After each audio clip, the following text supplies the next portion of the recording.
Днес ще ви покажа един различен омлет. Останете до края и ще разберете какво му е различното. Първото нещо, което направих, разбира се, е да загрея мазнина в един тиган. Включила съм на 6. Разбивам 3 яйца, разбърквам ги, само това, нищо друго не слагам. И сол, разбира се. Изсипвам го в тигана и слагам капака. През това време си нарязвам топените сиренца.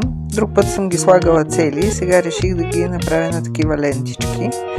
3 използвах, останаха ми 1-2. Ето котлона на слаб, как изглежда готовото.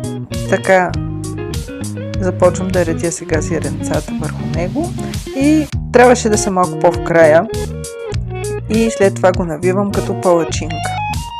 Сервирам и си изядем вече.